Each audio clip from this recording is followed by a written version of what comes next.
Hello, everyone. Thank you for joining us again on this rainy evening. At least it's rainy here where I am right now. For Colorado Green Building Guild's monthly virtual gathering. My name is Johnny Rezvani, and I'm a member of CBGB's event committee.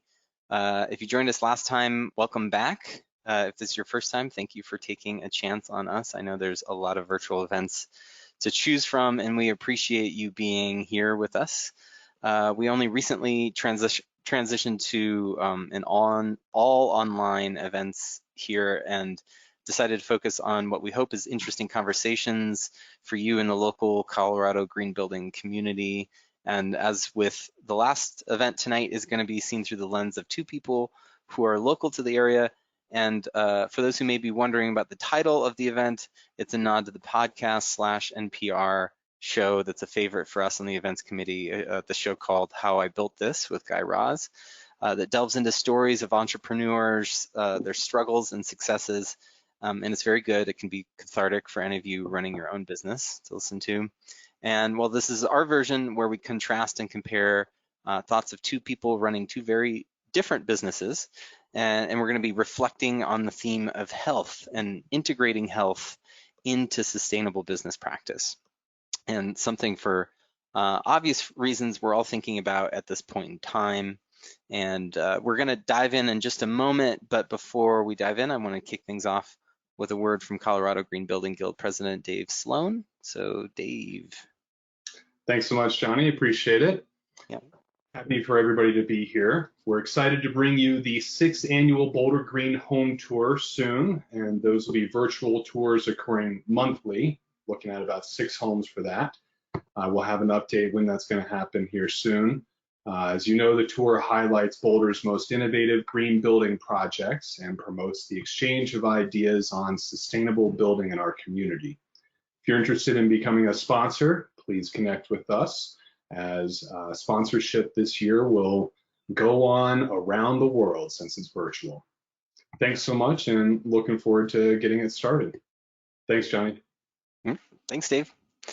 I'm looking forward to that too. And I've been enjoying all of the different, me in the Passive House world, everyone's doing their virtual home tours, and now I get to be everywhere, including Europe and Canada. It's great. Again, my name is Johnny. I'm excited to be the host tonight. I do want to mention briefly, if you're like me and you spend a lot of day on-screen meetings like this one, in case you haven't used this particular platform before, all of you who are joining us right now, you're all muted. You probably don't see each other. You should see the opportunity to use the chat box in the lower right of your screen. Also, you may be able to raise your hand if you'd like to speak. So please feel free to engage in the discussion among yourselves or interject and ask questions. And I'm going to be focusing on the conversation at hand, so I won't see them right away, but our fellow events committee members behind the scenes are going to read and forward those questions and comments that would be good for us to read aloud and discuss. And I think that does it for the housekeeping. I'm frequently involved in building science and sustainability webinars multiple times a week with 475 High Performance Building Supply. And on the CBGB events team, we were interested in providing a slightly different perspective with the How I Green Built This series. And we're definitely going to be including more formal webinar and training events for members in the near future. But for now, our thought is, why not have something a little more conversational and a little less formal to kind of provide a different frame than maybe a lot of the events that you're part of right now.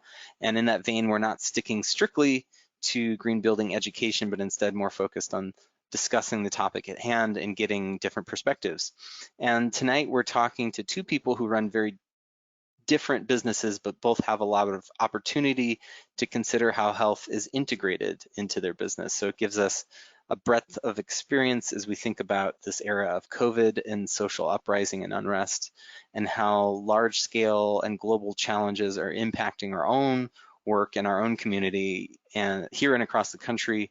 So we're talking tonight with local builder, natural material artisan and expert ice cream devourer that many of you know, alongside an entrepreneur, political activist, and bagel making Renaissance woman. With that, I'll formally introduce our guests, Frank and Jen. Frank Wetenkamp started working as a carpenter while in high school. He graduated with a degree in civil engineering and a minor in architectural studies. A natural building intensive course at Yes Tomorrow Design Build School in Vermont set him up for a move to Colorado and an apprenticeship with Artisano Plasters. Frank is now co-owner of Living Craft and Living Plasters. As a general contractor, Living Craft is focused on creating healthy spaces with low carbon solutions while trying to bridge the gap between performance, high design, and local healthy materials. Frank is on the board of Colorado Green Building Guild and taught with Yes Tomorrow Design Build School, tiny hemp homes, and community rebuilds. Frank relies heavily on the team at Living Craft and wouldn't be a business owner without them. When he isn't building, Frank likes to snuggle cats, spend time by a fire with a game of Stump, go hiking, a game of Stump, go hiking, hike, and mountain bike. So welcome, Frank. Thanks. Yeah, Jenny, we'll be playing Stump in the Shop tomorrow for Ben's birthday, so you're welcome to come down anytime you want. Okay, right on. I have to figure out what that is, and I'll be excited to learn. And then Jen Yi. Jen Yi is passionate about building teams, programs, and products to help close a widening education and opportunity gap, and that help organizations grow and scale sustainably. In her current role as Senior Director, Learning Organizational Development, she's responsible for leading learning and development, employee engagement and experience, internal communications, and organizational development initiatives at HelloFresh US. Throughout her career, Jen has leveraged skills and experiences she's gained in the field of tech education, higher ed, and innovation and growth consulting. She's personally coached hundreds of undergrads, grad students, and professionals making career transitions. She was a founding director of Startup Institute Chicago, an immersive education company that helps individuals to develop skills, mindsets, and network to get jobs, thrive in high growth companies. She's appeared on outlets such as WBEZ Chicago, Boulder Startup Week, Chicago Ideas Week. Don't know that word. Glapit Nova. Many things. She's a mentor at Watson Institute, an incubator for early stage social impact entrepreneurs, and serves on the board of advisors for Sage Corp, a study abroad and global entrepreneurship program that sends top college and postgraduate students to study at learning universities and work with premier tech startups. Okay, thank you, Jen. Great to have you. And I should mention I'm a HelloFresh customer. I would be remiss if I didn't say my bias up front that I do like HelloFresh very much. To start us off with a little bit about both of you, many entrepreneurs have a moment when they realize what they want to focus on in their business and in their work, or a moment when they realize that their passion could be their business. What's your personal entrepreneur story or your aha moment that helped you start your business? Either one of you, jump in. Frank, one of you. You want me to take this one? After you. I definitely didn't have an aha moment like that, never came about. I'm definitely like the type of person who just kind of works towards something over time and it just kind of happens, you know? And so for me, it just kind of, it just really just started by building tree forts, and then, you know, you get a job doing carpentry and you go to school for civil engineering because that's what they tell you to do if you're like decent at math and you're into construction, you know, that kind of thing. And, you know, sustainability was just kind of becoming a thing while I was in college. So, you know, kind of got involved in some of that. I think there was a disconnect for me in civil because I was studying so much material science. You know, you study a lot about concrete, a lot about timber, a lot about asphalt, a lot about steel. You know, you're doing all these kinds of things, and there was really no thought about sustainability. And like sustainable concrete back then was like, oh, well, do white Portland cement, and then you have to use less lighting in a parking lot or something. You know, there wasn't really a lot there. Maybe use fly ash in replace the Portlands. And so I don't know, I just kind of felt that world wasn't necessarily for me. I wanted a little more control over selections and a little bit more control over design. I think that's why I ended up getting back into residential, and really just kind of started to dive deeper, because I'd always done conventional construction. So I just really dove deeper into that kind of natural materials side of things. And because I figured, all right, I kind of know the residential standard construction kind of stuff decent. Maybe I can see what this natural building thing's all about. And then now that kind of became like, okay, well, how do I bridge the gap? And I really look to my teachers at Yes Tomorrow. They work for New Frameworks in Vermont, and they're a really great company, and that's what they're all about. And that's, you know, I really look up to them. And yeah, so no aha moments. It just kind of was one thing after the other, and I just kept pestering people to let me work with them, and just showed up and worked hard, and I picked things up quick, so it just kind of worked out. And then I don't know, it was just one day at a time, and it just kind of happens, you know. And then before you know it, you're in a business with a couple of business partners, and you have a few employees, and you're just like, how did I even get here? How about you, Jen? You have a That's awesome. wide experience. Listening to Frank, I'm like, what are 30% of those words? What do 30% of those words mean? What is fly ash? I so I won't go too far back in history, but my story is that I went to get my MBA at Northwestern, thinking I was going to be a startup entrepreneur. I was particularly interested in kind of the media space and tech.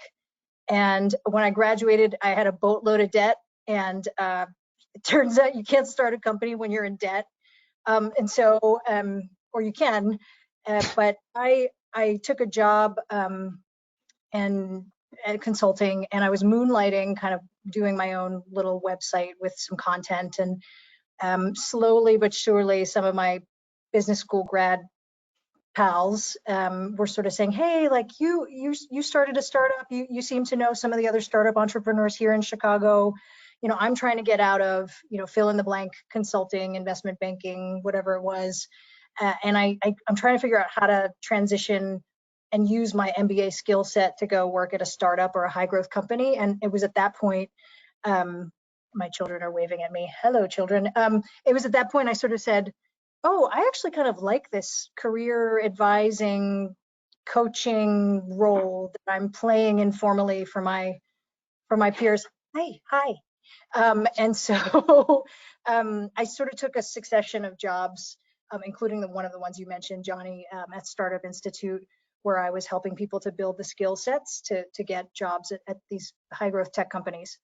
And ending up at Green Chef, which was then acquired by HelloFresh. I'm now kind of in-house doing learning, developing, and coaching. And so I feel like it was sort of by accident. Like I didn't go to get my MBA to help people develop their careers, but it turns out that's the thing I really, really love doing. Great. Yeah, no, I mean, it's interesting. I feel like I need to start reframing this question, because I could be wrong that there's aha moments. It's usually how did you stumble forth is how I should maybe ask this question. So we're here to talk about health, and so, you know, in the stage that we're in right now, we're really just collectively in this speculation stage still when it comes to COVID in many ways, and how it's going to change what we do in our world, but it has changed a lot already. So what were ways that maybe health considerations that you had integrated into your work already? What are some that maybe you have found have stayed consistent and work well or even better in this age? Or is everything thrown up in the air at this point? You want me to go first again? Sure. I mean, from a construction side of things, it was interesting because there was like a pause in March where it was like, ooh, okay, hit the brakes. Like maybe we should pull off jobs and like reassess our protocols and all that kind of stuff. And we did that. You know, hand washing stations and masks and gloves, and you know, we didn't really know what to do it then. It was just kind of like, let's try to do everything because we're in people's spaces right now, doing remodels, plaster jobs, things like that. But it also became really apparent very quickly that if we don't get back on the job, we're going to get left behind because the construction industry is not going to slow down. They're moving forward, and honestly, most of the jobs I go on and most of the people I interact with on construction sites, they paid very little mind to COVID. And so it's challenging. It's very challenging in that way because, especially with employees, you know, you want to protect your crew, but when you're subcontracting, that can be really tough. Like we have the living plaster side of things, we do mostly subcontracting for other contractors or for homeowners, and we don't really have a lot of control over job site protocols. We only can really control what we do. So that's been really challenging and continued to be really challenging for us. I mean, I'll say that like when it came to PPE, like we have masks for days, you know, we were well prepared. We have lots of PPE. But I don't know, I think COVID has brought up a lot of things that maybe we can get into later, but you know, a lot of people are concerned about ventilation right now inside a house. Like most existing structures, you know, Boulder has a really progressive code, but most existing structures and most new homes that are being built, especially commercial spaces like office spaces, they don't bring in fresh air. We're just recycling the same stale air over and over again. And like, what kind of filter is being used? How often is it being changed? You know, those kinds of things. Like people are being really concerned about that. And I find ventilation super fascinating from a building science standpoint. So I'm happy to talk about that. And then I think the other big one is like the supply chain issues and realizing that like we're a really global economy, especially when it comes to construction materials. Like most of the wood that we harvest in Colorado for lumber gets shipped to the West Coast, and most of the wood that we use here gets brought in from the West Coast. And it's kind of like one of those weird disconnects in the supply chain that doesn't make any sense.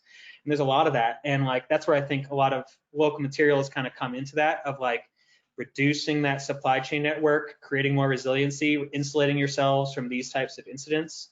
And we can get into that as much as you guys want to, but those are just some things that always popped up for me with COVID. Yeah, we've kind of evolved how we think about health in our workplace. We've got two really separate employee populations. We kind of have our like corporate HQ employees who work in an office, you know, who are able to work remotely, and then we have about 4,000 employees in 5 distribution centers across the country where the food is actually getting packed and shipped. And for the former group, you know, we realized pretty quickly we were able to keep them safe from like a physical health standpoint because they could all work from home. But it was mental health that we really needed to think through for them. How do we continue to keep people's morale up? I mean, our headquarters are in New York City, our U.S. headquarters, and if you're in a like 500 square foot apartment, you know, with a partner and a roommate or whatever, like it gets pretty hard, pretty tough, pretty quickly. So we subscribe to Headspace for anyone who wanted to do the meditation app. We created some like engagement activities that were all via Zoom, and then, you know, people got Zoom fatigue, but we were trying to figure out, okay, like how do we take care of people's mental health on that side? On the other side of business, we had to like really think about how do we adjust our practices on the line to accommodate social distancing. We have like plexiglass dividers now between people on the line. There's social distancing, there's temperature checks, and all of the things that Frank was talking about. But the other thing that was tough for us to kind of figure out how to support our employees was our 5 distribution centers are all in communities that are predominantly Black and Brown communities. And so our employees are in this population that's disproportionately affected by COVID. And so, you know, we had employees with like relatives and friends who were sick or passing away, and we needed to figure out how to support them. We sort of changed some of our pay practices so that people would not come to work if they had even like the slightest chance of having, you know, come into contact. Which is sort of out of normal practice. We were sending home food with care packages with employees. we were just trying to figure out like how do we support these folks. And I mean, I'll mention one thing that I think will be interesting to this group is, you know, when there were some of our cities actually had curfews, and if you're a Black man driving to work for your night shift, where there's a curfew in your city, like all we could provide people was like a letter legitimizing they were essential worker, right? But like that was a really intense time for us, like how to support our employees through that. So we had on-site counselors and that sort of thing. So, you know, we're trying to think about this, but with 5,000 employees and these kind of different employee segments, it's been an evolving process, I'll say. Yeah, no, absolutely. I mean, it sounds like it's been a lot of change, a lot of like upheaval and questioning and trying to figure out where to jump to next. And Frank, with you, it kind of sounds like you're aware of that, but you're almost like not seeing the changes. That's what I was hearing from you, is kind of like you know that ventilation should be different, but no one's asking for it to be different. Well, I don't know. I mean, it is interesting, but to get back to some of the points that were just made, it's more like, you know, morale is something we kind of took for granted, that we're just kind of starting to realize, like, oh man, COVID is taking a toll on everyone. I mean, even came up today, and what is our responsibility as a business owner? Because if our business is small, like you have 5,000 employees, I got 4 employees, and there's like 2 business partners. So, you know, there's only 7 of us total. But, you know, one thing we did do was the sick pay thing, which is, you know, was kind of new for us being such a small construction company, but definitely had to institute that. We did have a COVID scare, and, you know, we were trying to navigate that, and, you know, not being able to go to job sites, even though we told people we would be there, and we have hard schedules for all these, you know, building projects and stuff like that. And it can definitely be challenging. But John, to get to your point about ventilation, I do think that it's going to continue. I think we're getting to like that whole critical mass conversation of like, people are starting to become more aware of ventilation, more aware of just like indoor air quality generally. And it's something that, you know, people in the kind of the building science and health world have been talking about for a long time. But people kind of just like, oh, well, my last house didn't have an ERV or an HRV, so like, why does this house need it, kind of thing. But it's interesting too here in Colorado because, well, okay, you got COVID, so you don't really want to be indoors for very long, unless you got really good ventilation or you can open windows, but you can't always open windows because if we have a fire going on or several fires going on, it's like the outdoor air might be worse, you know? Which leads, I mean, it's easy for me to just go into a really deep hole, but like it kind of leads me then to being like, well, we're almost lucky that these fires are mostly just forest, you know? Because what if they were like big housing developments that had a bunch of foam surrounding them or something, and all this foam is burning and going into the air? Like, who's downwind of that? So there's just like so much of this is cascading. But I think indoor air quality is a big one, and you know, Boulder specifies good ventilation, and I think that's the trend that's going. But I also think that as consumers, people are going to start demanding it more, and as designers and builders, like, we should be setting that example as much as possible. We should be pushing it as much as possible because we realize more than ever like the importance of it. For both of you, is there something in particular that is the demand is coming from your customers or clients that has come up recently, or do you feel like most of them are you trying to anticipate what you should be doing next? With regard to employee practices, or what do Well, you mean? changes due to COVID in particular. Okay. I mean, we haven't heard directly from customers about health and safety practices as much as one might think.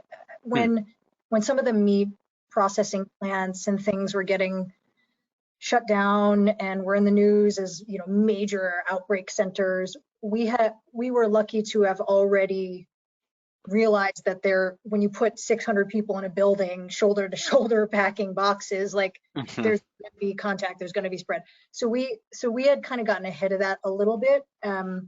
So any questions we had from county health departments or customers, we could say with, with a lot of confidence, we're doing the very best we can without any real guidance here or with changing guidance.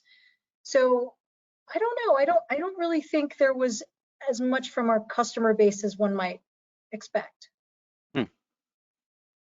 I mean, I think from our end, on the remodel side of things, Live and Craft is mostly remodels. We do some small ADUs and stuff like that too, but remodel is kind of our bread and butter there. And so many people are spending time in their home right now and realizing that their space is working for them. And with low rates, a lot of people have refinanced and they have money available because they cashed out and they want to spend it on making their space better. And a lot of that, of course, comes down to like kitchens and master bathrooms because that's what people really like, but also office spaces, kind of like what Scott was getting to last week or last meeting. There's been a lot of demand, especially recently. A lot of people trying to make their homes work better for them. So that's probably been the biggest change that we've seen. And then there's just uncertainty generally. So there's been a little bit of hesitation with some people, but I think just because like a lot of people are kind of projecting like, what is the new normal? Am I going to be working from home indefinitely now? And what does that look like? Yeah, and in that regard, that I'm sure that point exactly affected both of you. The amount of time people spending at home remodels and drastically changes the incentive for people to be having meals cooked at home. But to take ourselves a little bit out of COVID specifically right now and focus on health more generally, I wanted to kind of get to the sort of definitions. And health is something that can't be easily measured. So it's something that's squishy rather than solid when it comes to data or communicating it or anything like that. So how do you measure it in the work that you do, and how can it be managed and tracked? You want to go first on this one? So we've got a couple mechanisms. We run a kind of an annual employee engagement survey, where we ask people how they're feeling, how they're doing, and we made kind of an exception and sent a COVID response survey. So how do you think we're doing? Are we communicating to you enough? Do you know where to go for information if you need it in terms of what the health guidelines are around being in our facilities? And so we were able at least to measure how people felt about the information we were giving them in order for them to stay physically healthy. The mental health piece is much harder. I mean, we're hearing anecdotally that people are suffering a lot of burnout and stress, and I'm sure many people who are listening and both of you know and have read about just people not being able to kind of delineate between work and life because you're just in your house. So like, how do you create boundaries? And so our company, we have a lot of high achievers, millennials, Generation Z, and it's really hard workers, like really ambitious people who are like in their houses not knowing when to sign off. And so we're not sure how to measure that exactly, other than ask people to self-report it.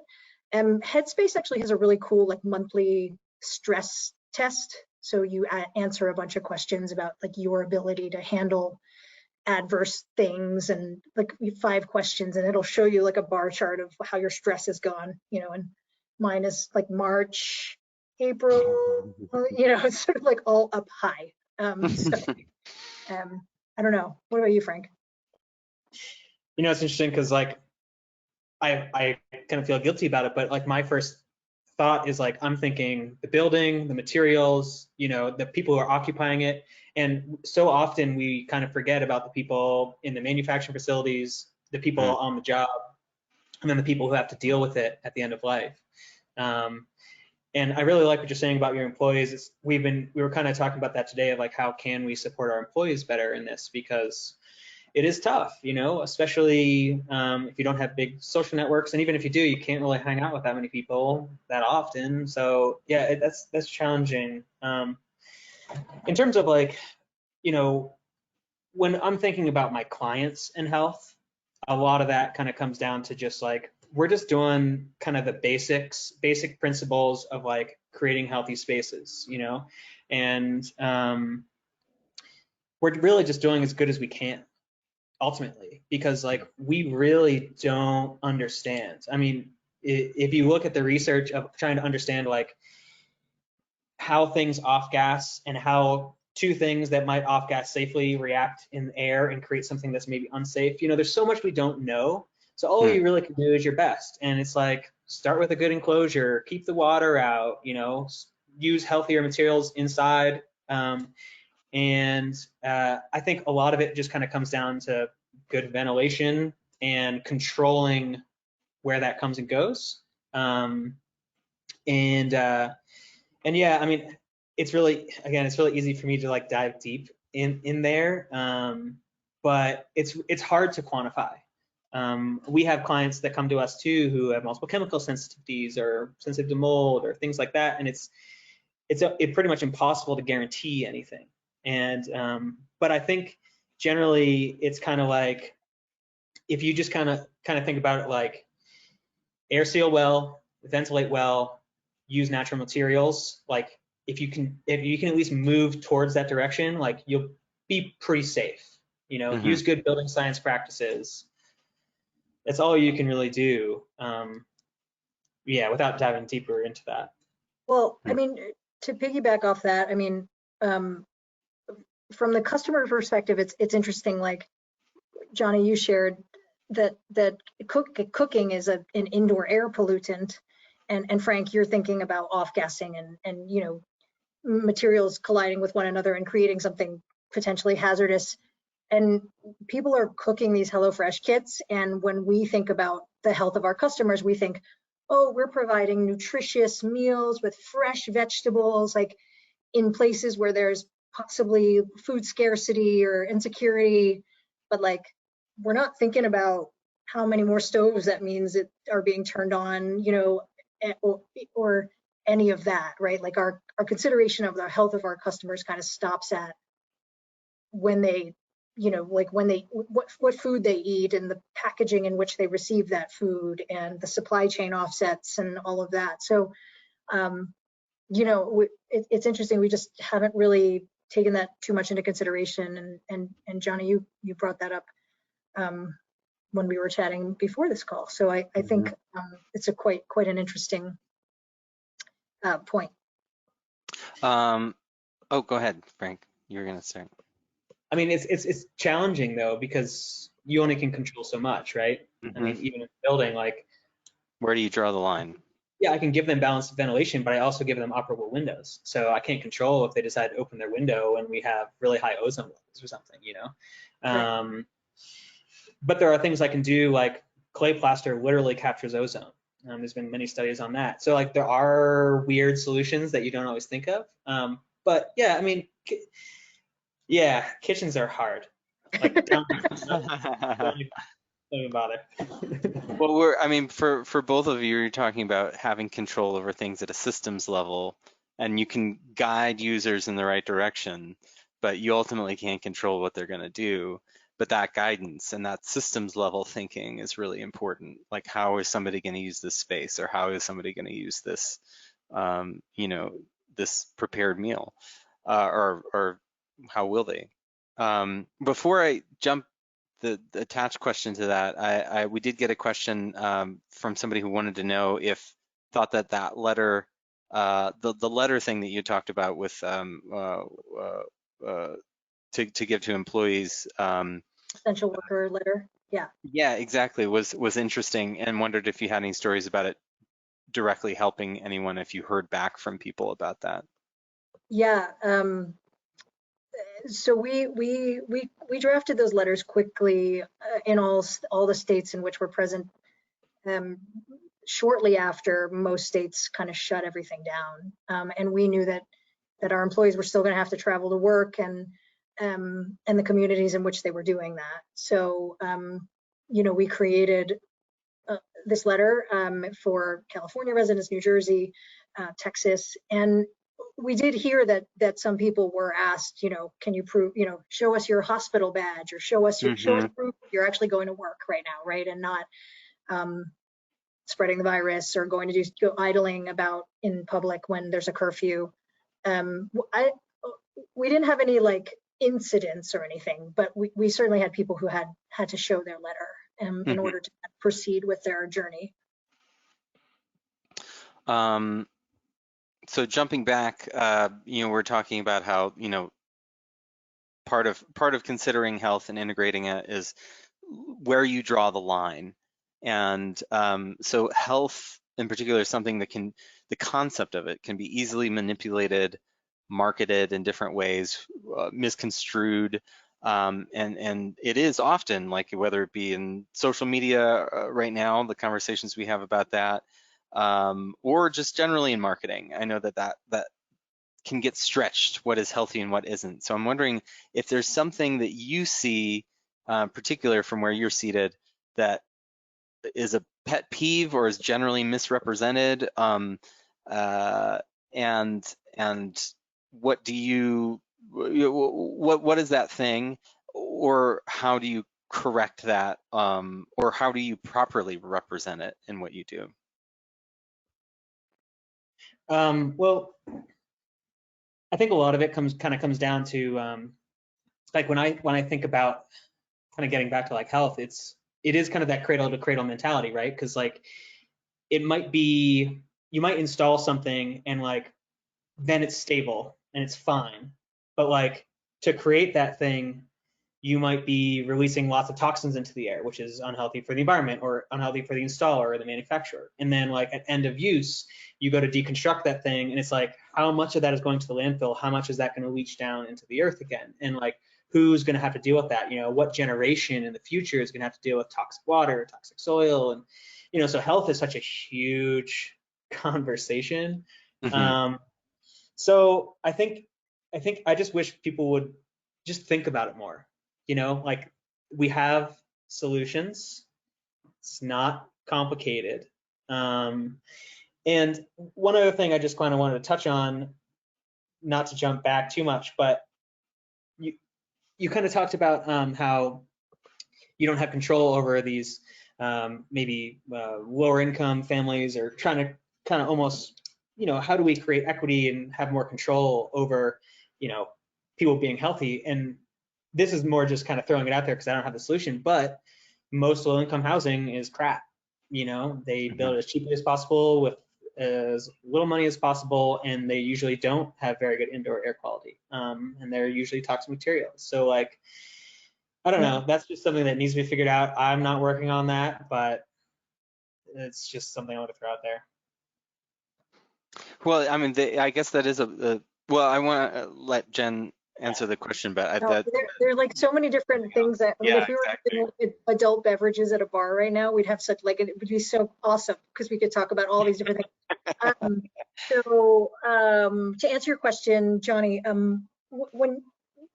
when you talk about what are like some of the stereotypes or the kind of like the adages about health that people promote that I don't necessarily feel are true, like one of the things that comes up for us, especially for our salaried like corporate employee population, is like work-life balance, work-life integration, like all these things, whatever you want to call it. I'm finding that really hard to help myself around that, but also help others think about that. So I have 2 young children who I was waving to earlier during the broadcast, who were home for 3.5 months without any help, without any childcare support. And I think about how everyone said, like, I think even Sheryl Sandberg said, like, there's no such thing as work-life balance. You know, there's work-life integration. So figuring out, like, how do you create boundaries, but you're still kind of like checking in with email at dinner or right after dinner. Like, it's hard to turn off, and there's no kind of leaving your work at the door anymore, or at the office door. And so I don't know if this is like a pet peeve, but I feel like there just no one's created like a real model for, and maybe that's because there isn't one, like a good framework for how to think about the fact right now that we're in this pandemic. A lot of us are at home. Most of our kids are doing 100% remote learning. Oh, and also we have these full-time jobs, you know? And so I think for me, asking people to then be like chipper and cheery and motivated and all of these things at work when everyone's dealing with like a very, very personal work-life balance or work-life integration, like that feels not healthy to me. And I don't know what the answer is to that, but it feels like work-life integration and work-life balance are sort of like these myths that I keep holding on to. Like, that's going to happen to me. I live in Boulder, and it's like, I don't know. I still feel like I'm trying to figure it out. Well, the thing that connects that you know, Frank started down that I'd love to continue the conversation on is accessibility is basically what you were pointing at, Frank, and I think that's something that I hadn't thought of that I think connects to you both is in terms of health, who gets access to it, you know, and I think about it for myself in my company, and we are trying to make things more and more accessible all the time, but it's just the fact that the healthiest insulation is the most expensive one, you know, and that's just true. And so, that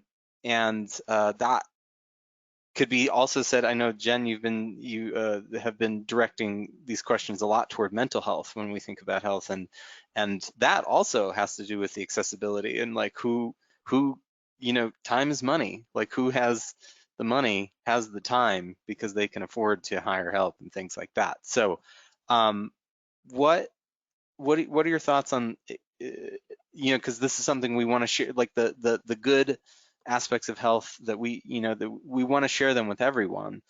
But there's also a line there in terms of what we can do because we're in this, you know, we still have to run a business and make money. What are things that you've seen help make things more accessible, help extend what you do to more people, or what would you like to see maybe if it's not happening? That's such a great question. I mean, we're doing some like direct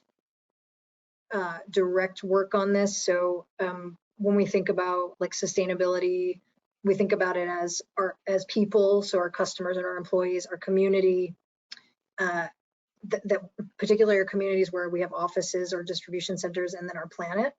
And inside the community pillar,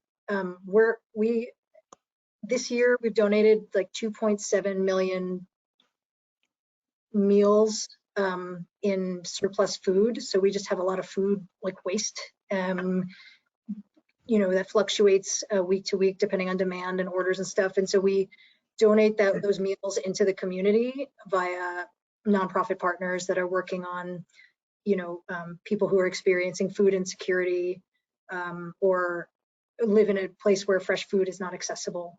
And so we're trying to impact that in that way by directly donating food. But I think this is a really good question, right? Like, because HelloFresh is sort of a middle class product, right? It's like $10 a meal, you know, per person. We have a slightly lower price point product called Every Plate that does serve, you know, a different kind of customer segment, but it's, you know, getting a meal kit with a recipe delivered to your door is not something that we're making available to like lower income families from a customer perspective. And so when you talk about low income housing, Frank, you know, like this all makes sense to me that like, what are our businesses' responsibilities to like giving access to the things that we're providing others? And that's a great question that I do not have the answer to. Yeah, I mean, I've certainly been thinking about it a long time. You know, when you first dive into the natural building world, they talk about, oh, well, you can build your own cob house for like $3,000. Like, yeah, maybe over like 15 years if you collect all the materials yourself. But it is really challenging because construction is expensive, and more and more so. And so it isn't really very accessible, you know. And equitable access is always, it's a challenging one, because so much of it kind of has to almost come from a policy level, because it's pretty much impossible to run a profitable business by serving only low income. I mean, I can't afford my company to do work at my house. You know, I do most of the work on my house. I'm lucky because I have skills and I have tools and I've developed those over time. But like, you know, we remodeled most of our house and we did it all ourselves. And so one thing that I've always tried to do is education, because I feel like at the very least I can create awareness. And awareness is part of kind of like being on the board of CGBG, which is if I can just like nudge people, make people more aware of the options that they have available, kind of show it through our work that like there are other options and they are viable, then like maybe that'll create at least some sort of market drive. Like we were kind of talking about wood fiberboard the other day. It's like, oh my gosh, I'd love to have wood fiberboard. Like no one needs to use foam above grade. You don't need to. And wood fiberboard is a great example. And that's kind of just one of those things, just like if you can create that market drive, make more of a demand for it, hopefully that price will come down. And then just the education piece generally. I do a lot of education, and mostly on the natural building side of things, because those things are approachable and materials are cheap. And if you're willing to put in a lot of effort, then you can do a lot with cheap materials. And we're not really sure what else to do other than maybe just like a little bit more of the kind of Robin Hood aspect of things, of just trying to charge our richer clients a little more, and hopefully some of our more needy clients or be able to volunteer for stuff and be able to afford things like that, you know, be able to make enough profit that we can afford to do those things and not have to do the daily grind and live paycheck to paycheck kind of thing. Yeah, I've often thought about the whole what you're saying there, like that you know, that many of the people in the passive house world that I run in, the vast majority do not have, maybe have never been inside of a passive house before. You know, like we're all advocating for these things that that none of us are in the position of actually having. So that we're always sort of future oriented rather than present oriented when it comes to that stuff. Well, interesting anecdote with that is there are states that are starting to mandate passive house communities. Like I think it's like Connecticut, maybe Massachusetts. I don't know, you might know more about that than me, but things like that for low income housing, like that's kind of a larger policy decision. And also when it comes to zoning, that's kind of a whole other conversation that we should probably have another time. Yeah. Yeah. But something you said earlier, Jen, you know, about the different categories that you think about, I wanted to touch on that a little bit, because integration of healthy materials, healthy practices can come at several different levels, whether that's the personal or employee level, making sure things are done safely, people you serve, the broader community, and then globally at the planet level. So I'm wondering, when we look at it at these different levels, how do you consider the three, and do you find that one takes precedent over the other? What's easiest to be what's disregarded first, or what's something that's kind of easier to keep on track because we have things to remind us of how it should be kept on track? You want to take this one first, Frank? Johnny, can you ask the question again? Okay, Well, I'll go. Yeah. So people, community, planet. I mean, I think everyone on this call is sort of preaching to the choir, but we have this sort of impending global climate crisis that many of us are trying to fight in our own small ways. I think that's actually the easiest one to forget about when you're shipping 1 million meal kits a week. I mean, you know, like you're just not thinking about that as much. And so we're in this really awesome position of having a director of sustainability who's for the US and then a sustainability initiative globally. We're in many different countries in Europe and Oceania. And so we've done like little initiatives where we're like, I think I mentioned earlier, we're 100% carbon neutral across the globe now. I wrote down some things that will mean things to green building people, but don't mean anything to me. We installed a 270 watt solar system in our Netherlands facility, and two 99-watt solar systems in our Australian facility. Is that good? Is that cool? Is that good? I don't know. Positive. And our deliveries in Amsterdam are like emissions free, so we run our own fleet there, and I think it's electric. Oh, So nice. yeah, so we have these like little ways we're trying to impact I mean, we're trying to just be carbon neutral, I think at this point is the goal.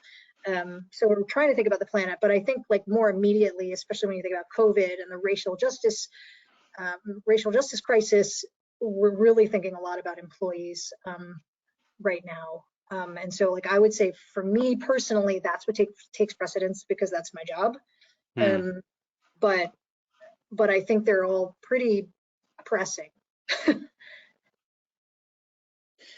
Yeah, so like just kind of like the people, planet, profit, three pillars of sustainability kind of thing. And for me, as kind of, as a business owner, it really depends on the day of what I'm like focused on.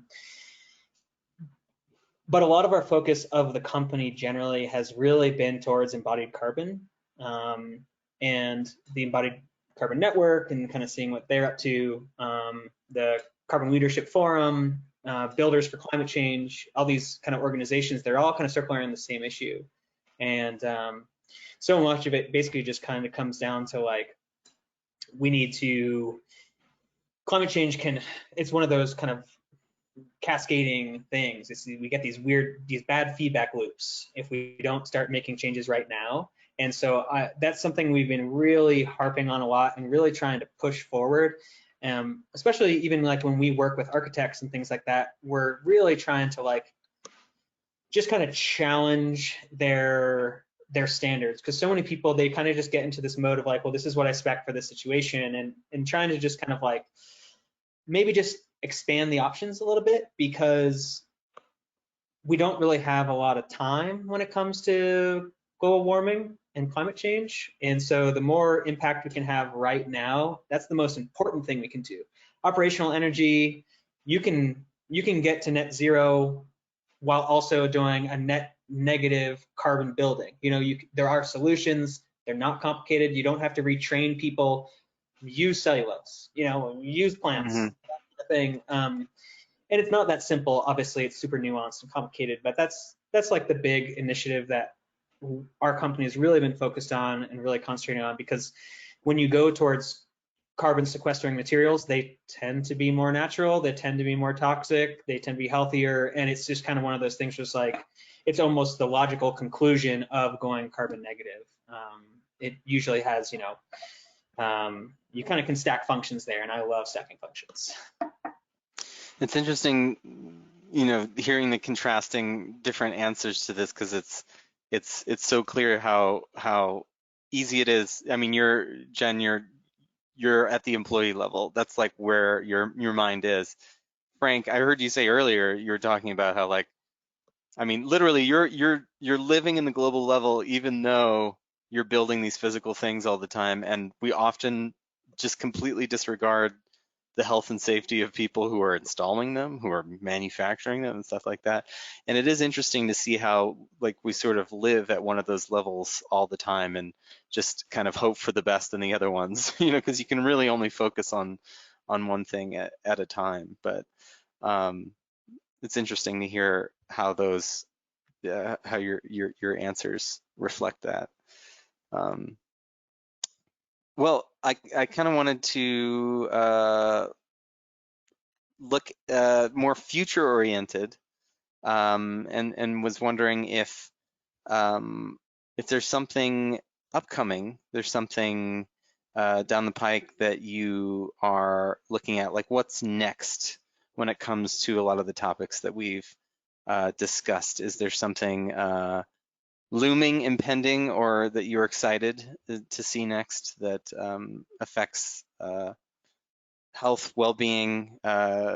Take it at whatever level you want. Speaking about those levels.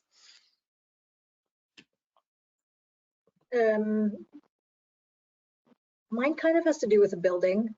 So we moved into a high rise in the financial district.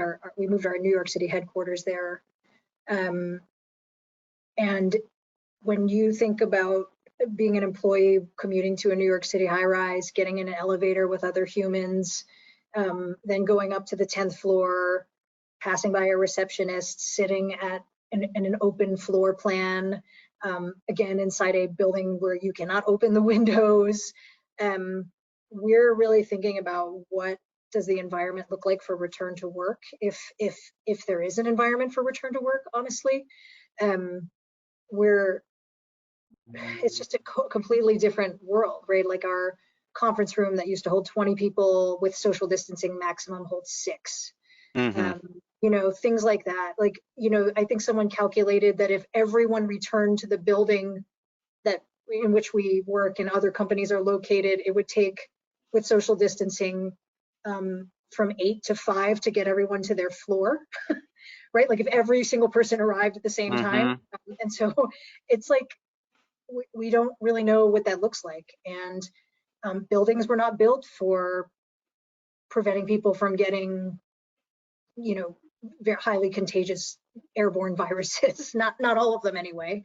And so, I'd love to hear from the building perspective what this looks like. But in New York City, I mean, it's just, what's the employee experience? Like, how do we even ask people to go back into that building, and how do we keep them safe and healthy while doing it? Yeah, I mean, I kind of just find that whole conversation kind of fascinating in terms of, you kind of say, like, these high-rise buildings weren't built for COVID. Well, cities generally weren't built for it. We weren't built for social distancing. So I'm curious to see, I don't really know, and it's silly for me to even try to project, but what's going to happen with all these office buildings? Are we going to fill them all up and have to build more for social distancing, or are people just going to kind of like abandon them? They're going to turn into other things that I don't even know about yet. Like the landscape's going to change. People are moving out of the city. They're kind of more occupying the suburbs again. I don't know. We live in interesting times. And I am curious to see, and just as a side note, if people are interested in thinking about like ventilation for your space, you should prescribe to the Building Science podcast. Fascinating. They just had a really good one on that, and really like the science behind like how much you can reduce the possibility of catching coronavirus in an indoor space, if you're interested in that kind of thing. But yeah, I guess that's kind of where I'm interested to see where everything goes, is how do residences change in terms of office space and kid space, and then also kind of how does like the school dynamic change in office spaces. I mean, for me, it's more just kind of, I'm curious to see what happens, and I think it'll be interesting. Well, believe it or not, we've been talking for a whole hour, and I'd like to thank you both for, hello. um, uh, I'd like to thank you both for coming. I love that. You know what I'm reminded of is that, remember there was that viral video of that guy in the UK whose kids came in and he had to like hide them and everything like that, and now we all live that existence like every day, how that was Well, hilarious. he just came down to tell me that he saw me on Daddy's iPad. Oh, good. Which is a very meta moment. Yeah, exactly. But I wanted to ask if either of you had any announcements, upcoming events, anything from your business that you'd love to announce as we wrap up here. I mean, on a personal standpoint, we recently kind of combined our office space, our plaster studio, and our storage unit kind of all into one space. We have like a decent showroom now for our plaster side of things. We have more space for creating things, concrete and steel and all that kind of stuff. So we're really excited about the fabrication side of things. And I don't know, we're just excited to have a more cohesive space, and a space that has lots of space so that we can still, create things together. I feel very fortunate in that way that our team still gets to kind of work together and collaborate. But yeah, that's mostly it. Not really that many events upcoming, so yeah. Well, we'll have a I few. don't know, like meal kits, they're great in a pandemic. Like, you know, the alternatives to meal kits pre-pandemic were so plentiful, right? Restaurants and grocery stores and farmers markets and then all of a sudden it was like, oh, this is one of the few options we have to stay safe and not have to leave our home and still get fresh food. So it's been an interesting ride. We'll see how it goes. But yeah. Well, thank you both, and thank you all who joined. Special thank to Glenn Frank Engineering for sponsoring to provide the webinar platform that we use. And if you're interested in sponsoring future events, let us know. We're going to have another How I Green Built This in late September, so look out for updates and sign up for that when we send them out. Big thanks to Frank and Jen. Check out their websites, check out their work that they do for both Green Chef, HelloFresh, and Living Craft Building Design Build. Announcement for me to make: the Colorado Green Building Guild is proud to present the 6th annual Boulder Green Home Tour with virtual tours coming monthly. The self-guided virtual tour will feature a series of 6 privately owned buildings, which are to be published monthly for approximately 6 months. The tour will feature both modern and traditional custom homes, remodels, and multifamily projects. For more information on the tour and for submissions and sponsoring information, contact the Green Home Committee at cgbg.org.